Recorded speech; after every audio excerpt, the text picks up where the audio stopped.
నమస్కారం గురుగారు. నమస్కారం మా ప్రవళిక. గురుగారు, ఈ మధ్య కాలంలో ఎక్కువగా వినిపిస్తుంది ఏంటి అంటే కుబేర కుంకుమ. కుబేర కుంకుమ పెట్టుకుంటే లక్ష్మీదేవి కరుణిస్తుంది అనేసి అంటున్నారు. అండ్ ఇంకొకటి ఏంటంటే ఆర్థిక పరంగా ఇబ్బందులు ఉండవు అనేసి ఎవరు చూసినా కూడా కుబేర కుంకుమ అనేది ధరించడం స్టార్ట్ చేశారు.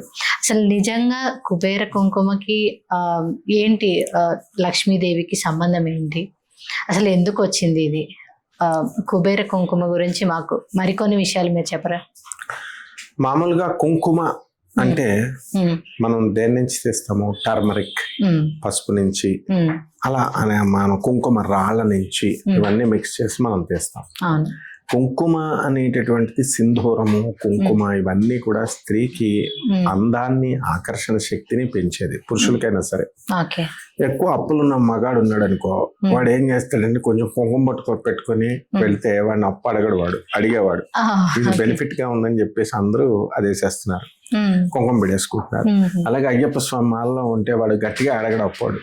అందుకని కొంతమంది నిజంగా స్వామి మీద భక్తి ఉన్నటువంటి వాళ్ళు వేసుకుంటే, కొంతమంది ఈ కారణంగా వేసుకుంటే పోన్లే పాపం వేసుకున్నా మొత్తం మీద డబ్బులు వస్తాయి. ఈ యొక్క అప్పులు అడగడం ప్రెషర్ తగ్గుతుంది కొన్నాళ్ళ పాటు, భక్తి కూడా డెవలప్ అవుతుంది. ఆ విధంగా వచ్చిందే ఈ కుబేర కుంకుమ. అంటే కుంకుమ పెట్టుకుంటే డబ్బులు అడగరు అనేది ఎట్లా? అంటే ఫేస్ చూసి అంతేనా? వీళ్ళు భక్తులు ఇంటర్వ్యూస్కి వెళ్ళేటప్పుడు కూడా మేము చెప్తాం, అరే బుద్ధిమంతులుగా కనబడాలంటే వెళ్ళరా కుంకుమ పెట్టుకోవాలి. కుంకుమ పెట్టుకోగానే అసలు కుంకుమ ఎందుకు వచ్చిందంటే అది అలంకారం. అలంకారానికి అధిపతి చంద్ర శుక్రుడు.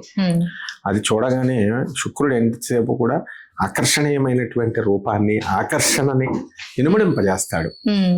చంద్రుడు స్వతహాగా అందగాడు. ఆయనకి కుంకుమ, ఈ శుక్రుడు అందాన్ని మనం తగిలించినప్పుడు, కుంకుమను మనం తగిలించినప్పుడు అందం ఇనుమడింపబడుతుంది, రెట్టింపు అవుతుంది. అలాగే ఈ యొక్క ఇదివరకు కాలంలో ఏం చేసేవారంటే మేకల్ని, కోళ్ళని బలులు వేసేసేవారు. వేసేస్తుంటే అమ్మవారి వంక పెట్టి, దేవుడి పేరు చెప్పి, అమ్మవారి ముఖ్యంగా అమ్మవారి పేరు చెప్పి వేసేస్తుంటే దాన్ని జగద్గురు అయినటువంటి ఆదిశంకరాచార్యులు వారు వచ్చి, ఇది ఎర్రని రక్తంతో ఉంది కాబట్టి ఈ ఎర్రని రక్తము అనేటటువంటిది దీనికి ప్రత్యామ్నాయ మార్గంగా కుంకుమ రజోగుణానికి సంకేతం అని చెప్పేసి కుంకుమని ప్రవేశపెట్టారు. కుంకుమతో పూజలు చేసుకోండి ఆయన అని. అందువల్ల మనం కుంకుమ వాడతాం. అయితే దాంట్లో మళ్ళీ డబ్బులు అనగానే కుబేరుడు అనుకుంటారు.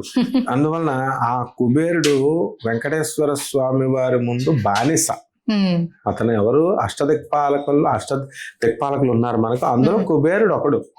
లక్ష్మీదేవి జగన్మాత. జగన్మాత అయినటువంటి పరమేశ్వరి శ్రీ మహావిష్ణువు యొక్క లోపల అంతర్గత శక్తి ఆమె. అంటే సాక్షాత్తు విష్ణువుకే ఆమె శక్తినిచ్చే దేవత తల్లి మనకి. ఆమె దగ్గర పనిచేసేవాడు కుబేరుడు. అంటే అష్టదిక్పాలకుల్లో ఆమె నియమించింది, అష్టదిక్పాలకుల్లో. కానీ జనరల్గా ఏం చేస్తున్నారంటే ఈ మధ్యకాలంలో ఒక 20 years బ్యాక్ ట్రెండ్కి వెళ్తే, మనం బ్యాక్కి వెళ్తే కుబేరుడిని, లక్ష్మీదేవిని ఫోటోలు పెట్టి ఇద్దరికి సమానంగా పూజ. తప్పేం లేదులే, పోన్లే లక్ష్మీదేవి చేసుకుంటుంది, కుబేరుడు చేస్తారు. నారదుడు ఇదే విషయాన్ని అడ్డుకుంటాడు. శ్రీ మహావిష్ణువుతో పాటు శనిత్రయోదశి రోజున శనీశ్వర స్వామికి కూడా పూజ చేస్తుంటే, విష్ణుమూర్తిని పక్కన పెట్టి శనీశ్వరుని పూజ చేస్తే నారదుడు ప్రశ్నిస్తాడు, ఎలా మీరు చేస్తున్నారు మీరు అంటే? ఈ ఉన్నటువంటి శనిత్రయోదశులు చాలా వస్తాయి కదా, అందులో ముఖ్యమైనటువంటి ఒక పండగ రోజున, శనిత్రయోదశి రోజున మనం ఎలా చేస్తున్నావు, నువ్వు ఆపాలి అని చెప్పేసి అడుగుతాడు.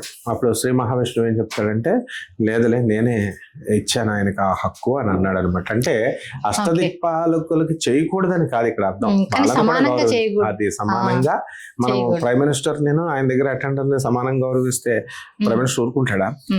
అలా వీళ్ళు ఏం చేశారంటే కపటలు వచ్చేసారు ఈ సేల్స్ కోసం. ఆ మధ్య కాలంలో వాళ్ళ కపట బ్రాహ్మలు, కపట జ్యోతిష్కులు, కపట మంత్రగాళ్ళు ముగ్గురు ఒక సెట్ కింద వచ్చేసి ఏం చెప్తారంటే కుబేర కుంకుమ అమ్ముకుంటే సేల్స్ వస్తుందని ఒకటి. రెండోది ఆ మధ్య కాలంలో నవమూలిక తైలం అని ఒకటి వచ్చింది, ఇప్పుడు కూడా అమ్ముతున్నారు. ఆయన మా గురువుగారు అనమాట, అయినా సరే వాళ్ళ పరంపర సాగుతుంది, అమ్ముతారు ఇప్పుడు నవమూలిక తైలాన్ని అమ్ముతారు. అంటే ఎక్కడైనా మనం నూనె వేస్తాం కదా, మనం నువ్వుల నూనె వేస్తాం, లేకపోతే నెయ్యి వేస్తాం, కొబ్బరి నూనె వేయొచ్చు అంటాం. వేరుశనగ పప్పు నూనె వేయొద్దు అంటాం. వీళ్ళు ఏం చేశారంటే నవమూలికల నుంచి తీసిన ఇది తైలం అని అమ్ముతారు. మళ్ళీ రక్త సింధూరం, నాగ సింధూరం, నాగభైరవ సింధూరం, ఇంకా రకరకాల పేర్లు ఇవన్నీ చాలా ఉన్నాయి.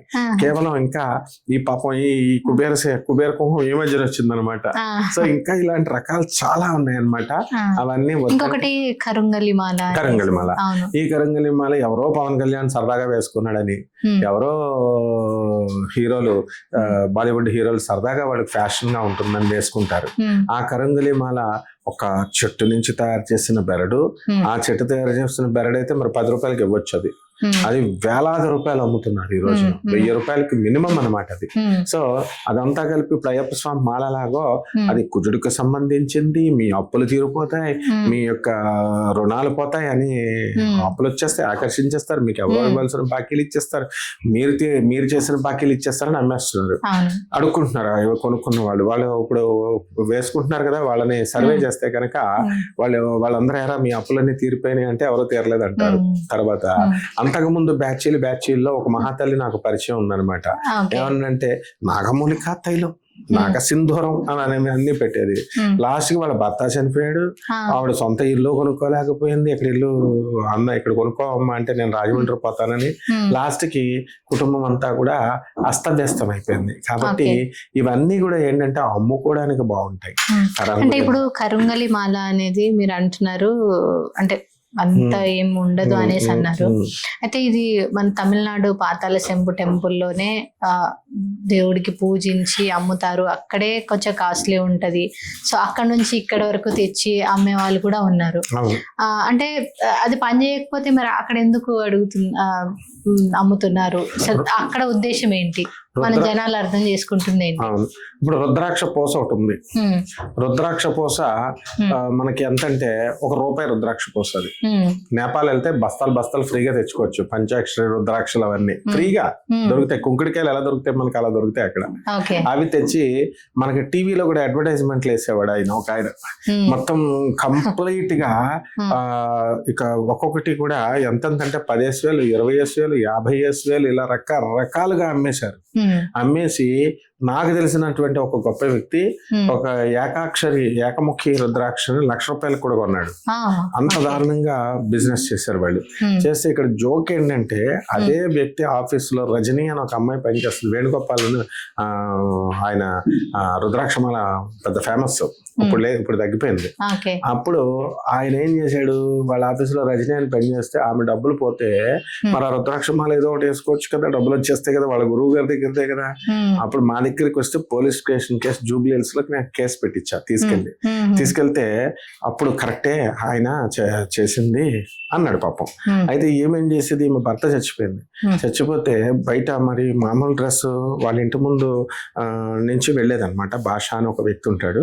వెళితే అక్కడికి వెళ్ళగానే ఆఫీస్లోకి వెళ్ళగానే భర్త చనిపోయాడు కదా, మామూలు డ్రెస్ తో బొట్టు లేకుండా వెళ్ళేది.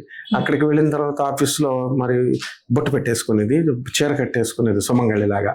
ఎందుకంటే ₹1,00,000 పెట్టి 50,000 పెట్టి కొన్నవాళ్ళు ఈ రుద్రాక్ష పూసని ఒక విధవ చేతి నుంచి తీసుకోవడం సెంటిమెంట్ గా అనుకుంటారు కదా. కాబట్టి డైరెక్ట్ గా ఇచ్చేవారు. ఇలాంటివి జరుగుతాయి. ఇవన్నీ మనకు తెలుసు. పబ్లిక్ లో ఏం చెప్తాము. కాబట్టి ఎవరిష్టం వాళ్ళదనమాట. ఇవి మామూలుగా ఈ కరంగులి మాల కానీ ఈ యొక్క రుద్రాక్ష పూసలు కానీ ఇవన్నీ కూడా నామినల్ రేట్ లో ఇస్తే కొంచెం తక్కువ రేటుకి ఇస్తే పర్వాలేదు. దాన్ని దోపిడీగా మాఫియాగా చేసి కోట్ల సంపాదించారు. చేసినా వేస్ట్, అవన్నీ నిలబడవన్నమాట. మా గురువుగారు అయినటువంటి భారతీతీర్థ స్వాముల వారు ఎప్పుడూ ఒకటే చెప్తారు, అన్యాయంగా సంపాదించిన డబ్బు నిలవదు, అది అన్యాయంగానే పోతుందని. అందులో భాగంగానేనమ్మా ఈ యొక్క కరంగిలి మాల, తర్వాత కుబేర కుంకుమ, ఇవన్నీ కూడా. అంతేగాని దానికి ప్రత్యేకమైన ఇంకొకటి నల్ల పసుపు కూడా పెట్టుకోవాలి. అంటే పెట్టుకుంటే దిష్టి దోషాలు అట్లాంటి పోతాయి. అసలు నల్ల పసుపు అయితే శుభ్రంగా ఫుల్ మాఫియా అది. ఎందుకనంటే నల్ల పసుపు 5 గ్రాములకి 10 గ్రాములకి 20 లక్షలు, 10 లక్షలు, 5 లక్షలు, 3 లక్షలని ఆ రేంజ్ లో అంత ఉంటుందా? అలాగా వాళ్ళు అమ్మారు. కొన్న వాళ్ళు కూడా ఉన్నారు మహానుభావులు. ఒక ఆమె నాకు ఫోన్ చేసి, గురుగారు నల్ల పసుపు 50,000 అంటే ఇంత చిన్న గ్రాములు, 5 గ్రాములు, 10 గ్రాములు అంటే, పోనీ అది ఇచ్చేది ఒరిజినల్ ఇస్తారా? మామూలు పసుపు కామునే నలుపులో ఉంచి దాన్ని రుద్దించిన పౌడర్లకు బ్లాక్ కలుపుతారనమాట. సో ఇవన్నీ ఏంటంటే చిర్రి వేరు అని మంత్రశాస్త్రాల్లో కొన్ని ఉన్నాయి. నల్ల తుమ్మెత్త పువ్వు అని, ఇవన్నీ నల్ల పసుపు అని ఇవన్నీ ఉన్నాయి. వీళ్ళు ఏం చేశారు దాన్ని అవన్నీ కూడా చీప్ గా ప్రకృతిలో దొరుకుతాయి. సో చెర్రి వేరు, తెప్ప తీగ అని అంటాం కదా, ఇవన్నీ కూడా మెడిసినల్ వాల్యూస్ ఉన్న హెర్బ్స్ అన్నమాట. ఆయుర్వేదిక్ షాపుల్లో దొరుకుతాయి ఇవన్నీ కూడా. మంత్రశాస్త్రంలో కూడా మనం ఉపయోగిస్తాం. ఇవన్నీ కూడా మనం హోమాలు చేసేటప్పుడు అందుకే వేస్తాం అన్నమాట. ఇవన్నీ వేయడం వల్ల ఏమవుతుందంటే వాటి నుంచి మనం పీల్చుకొని, ఆ గాలిని పీల్చుకొని మనము ఎనర్జైజ్ అవుతాం. సో మంచి ఉద్దేశమే మూలికలు ఇవన్నీ వేయడం, కానీ వాడితే తప్పులేదు. ఈ కరంగలి మాల ఇవన్నీ వేసుకుంటే తప్పులేదు. కానీ అధిక డబ్బులతో ఖర్చు పెట్టుకొని వీళ్ళు ఏం చేస్తారంటే ఎక్కువ ఫలితాలు వస్తాయని ఆశపడి వస్తారు. ఏ ఫలితాలు ఉండవు. ఎలా అంటే ఇప్పుడు ప్రత్యంగిర అమ్మవారి హోమం అని, వారాహి అమ్మవారి హోమం అని లక్షలాది రూపాయలు వసూలు చేస్తున్నారు. ఆ లక్షలాది రూపాయల ఫలితం వీళ్ళు ఏం చెప్తారంటే ఇమ్మీడియట్ వచ్చేస్తుంది, ఇమ్మీడియట్ ఫలితం వచ్చేస్తుంది అని చెప్తారు. ఇమ్మీడియట్ ఏం రాదు, కష్టపడితే వస్తుంది. అందువలన అమ్మవారి అనుగ్రహం ఉంటే వస్తుంది. దానికి అంత కాస్ట్లీ కూడా అవసరం లేదు. చేయాలనుకుంటే తక్కువకు చేయొచ్చు. మరి వీళ్ళు ఏం చేస్తున్నారు, వీళ్ళకి తక్కువగా చేస్తే ఇప్పుడు రుద్రాక్ష పూస ₹1 పెట్టి కొన్నామనుకో, మనం ఏం చేస్తాం, కేర్లెస్ గా వదిలేస్తాం. ఇప్పుడు అదే ₹1,00,000 పెట్టి కొన్నాం అంటే అమ్మో నేను బీరువాలో పెడతాం, ఇది జాగ్రత్తగా దాస్తాం. కాబట్టి అందుకోసమని విలువ పెరగాలి అంటే ఇలాంటి రేట్లు పెట్టారనమాట వీళ్ళంతా. అంతకు మించి వీటికి పైసా ప్రయోజనం లేదు, ఏ విధమైన ఫలితం ఉండదు. అంటే ఊరికనే రుద్రాక్ష ఎందుకు వేసుకుంటామండి అంటే రుద్రాక్ష శివుడి మీద భక్తితో వేసుకుంటాం. ఈ కోరికలు తీర్తే ఆ కోరికలు తీర్తే అని మరి మీరే చెప్పారు కదండి అని అంటే శాస్త్రంలో ఆ ఫీల్డ్ లో ఉన్నప్పుడు చెప్పాలి, తప్పదు. ఇప్పుడు అయినప్పటికీ కూడా ప్రజలు లాస్ అవ్వకుండా మేము అలర్ట్ చేయాల్సిన బాధ్యత కూడా ఉంది. కాబట్టి మనం నాయనే వేసుకోండి, తప్పేం లేదు. కానీ ఎక్కువ ఖర్చు పెట్టి వేసి మీ డబ్బులు పాడు చేసుకోకండి. అలాగే వీటి మీద ఎక్కువ ఫలితాలు వస్తాయని మీరు దురాశకు వెళ్ళకండి. పరమేశ్వరుడు అనుగ్రహం ఎలాగో ఉంటుంది, మీకు సుబ్రహ్మణ్యేశ్వర స్వామి అనుగ్రహం ఎలాగో ఉంటుంది. ఓం శరవణ భవ అన్న మంత్ర జపం చేసుకొని మీరు ముందుకెళ్ళండి అన్న ఉద్దేశంతో మనం చెప్తున్నాం అనమాట అమ్మా. ఓకే, అంటే మా వ్యూవర్స్ కున్న సందేహాన్ని మీరు తీర్చారు. ధన్యవాదాలు గురువు గారు. ధన్యవాదాలమ్మా.